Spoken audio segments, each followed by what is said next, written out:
One, two, three. 1, 2, 3. Okay.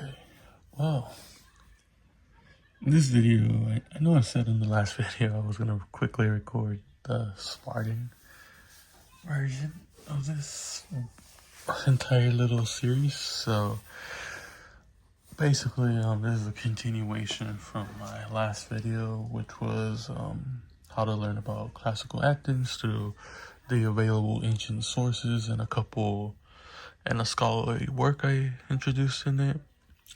And I think it's better to understand the culture by reading the actual sources that we have about that time period. I mean, you can read all the scholarly sources you want to, but in my opinion, it's not ideal. Oh, and ignore the coins here. Just spare change, really. Not a lot of it, but a bit. And anyhow, for the Spartans, this is going to be a really short one. We got Xenophon. We got Plutarch, and I'll leave the last one there because I want to talk about the Hellenica here and this version of Plutarch's lives. So first case and foremost, let's get with the Hellenica here because it's probably the most important word. So look, the Spartans don't really have a lot of works, at least the ancient Spartans. They don't have any works allocated to them. Sparta was not a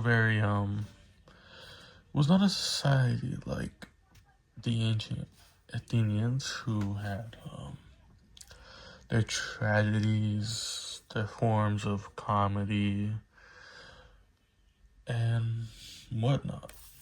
They were not really a scholarly community, if one can say that. Not to say they were just a bunch of meatheads. They certainly weren't. It's just that wasn't just valuable in their culture. Really, it wasn't really something that they did. And if you want to, first off, the Hellenica is basically the golden age of where Sparta starts off. Basically after the Peloponnesian War that the Spartans won against the Athenians, the Spartans are the hegemons of Greece now, and that period lasts roughly all the way till the Battle of Leuctra against the Thebans, or Thessaly. It's one of those two.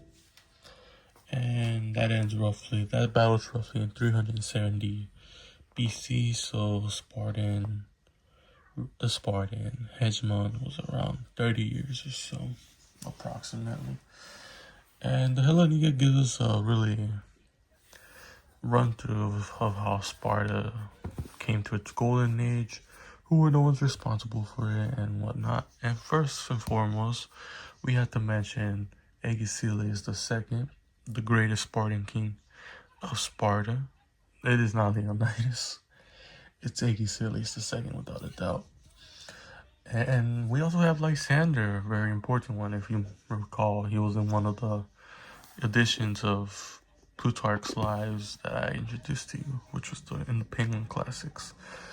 The reason Lysander is so crucial is because he was the one setting up the puppet governments for the king.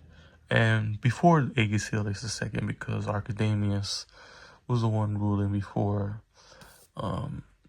his brother came in. And the way Agesilaus II came into power is a little controversial. You can read about it in the Life Alcibiades, but in short, Agesilaus II cheated his nephew out of the kingship by pretty much putting to question his paternity, and he even used his brother's what would I call it?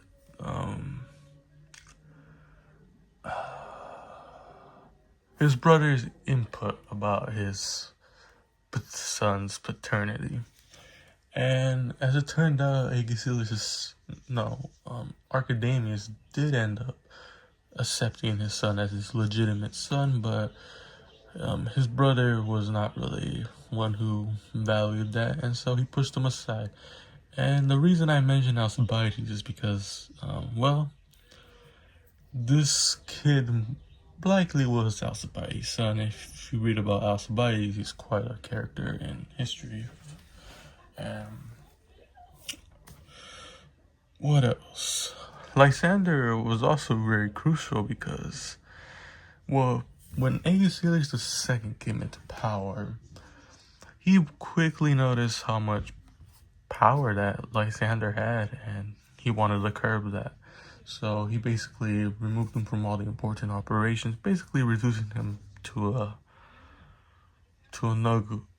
basically the most subordinate of a subordinate as you can get. And we are told that Lysander came to Agesilaus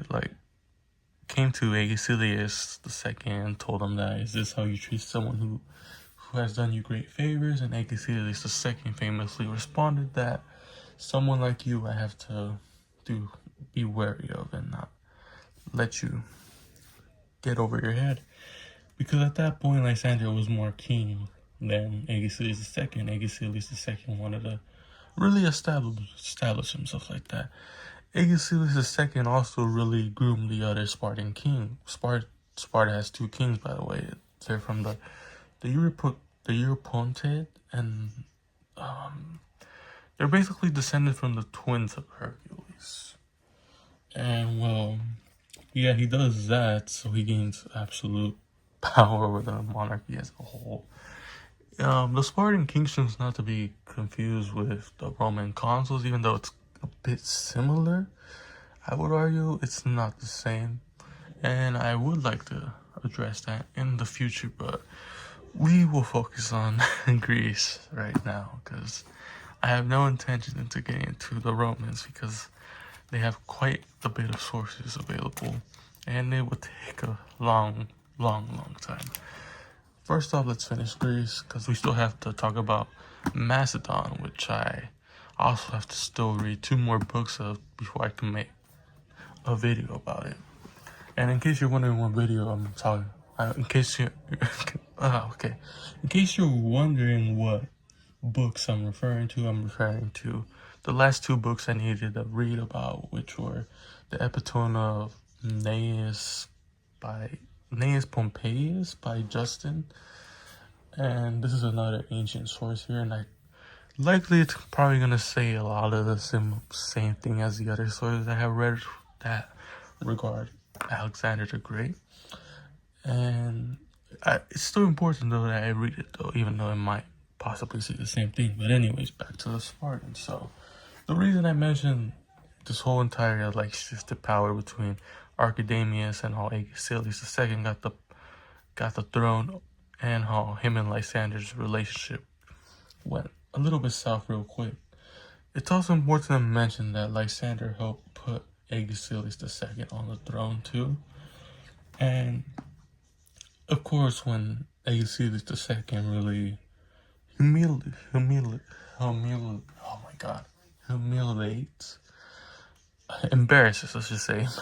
embarrasses Lysander.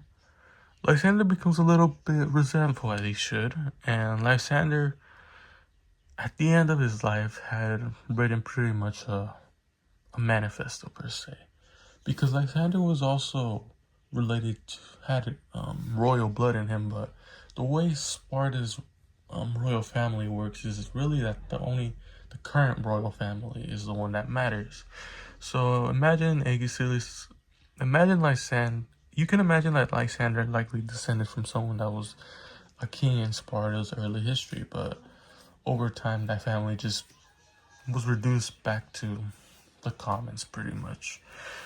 And why this is important? Well, Lysander was motivated to write this manifesto, and this was found actually, but it was found when Lysander had died in battle.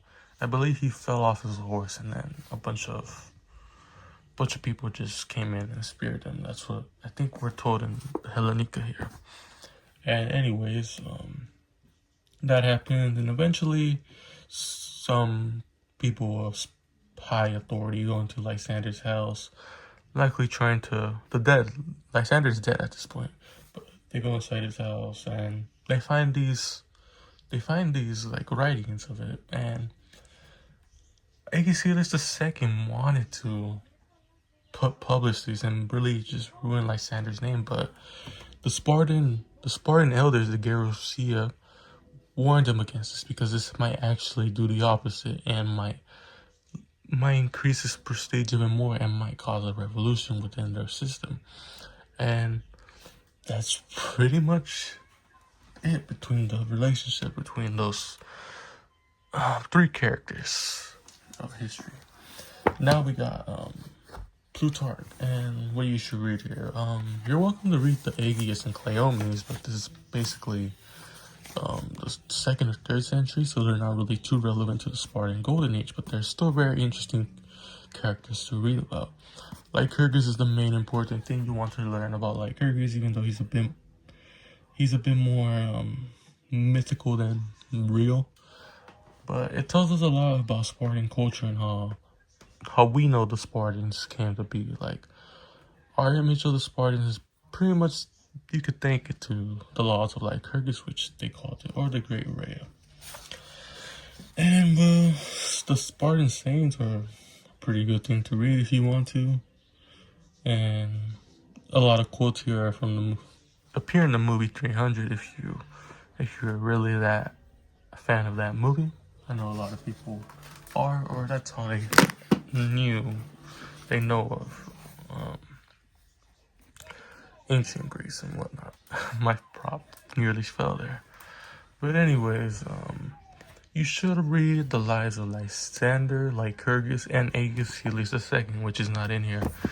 It's in this version. Hold on. I have the book here. It's just gonna take me a bit to pull out.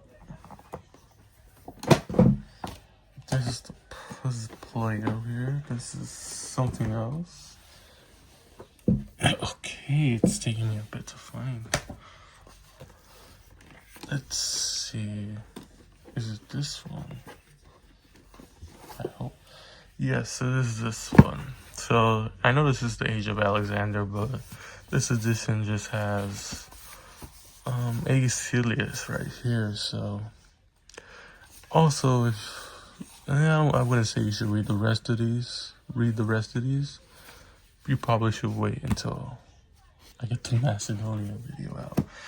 But anyhow, this is the main things you should read. And also, this version, I forgot to almost mention, it has the Spartan Constitution at the end. So if you're interested in reading that, you can read that too, and I hope you learn more about the culture. And lastly, we got the same scholarly work from last time. The only difference is that you're gonna read the Spartan version, the Spartan content, even though I think you should probably have read that by now. But anyhow, it's crucial that you read the Athenian sources recommendations first before you read these. That's just my personal opinion, because there's a lot of mentions of the Spartans in Herodotus and in Thucydides. So it's important that you read that first. You might as well enjoy reading yourself some great tragedies. And, well, yeah. But anyhow, that's all I got for you. I still have to read the 2 books of the Epitome of Gnaeus Pompeius, which are 44 books. But don't worry, it's not literally 44 books.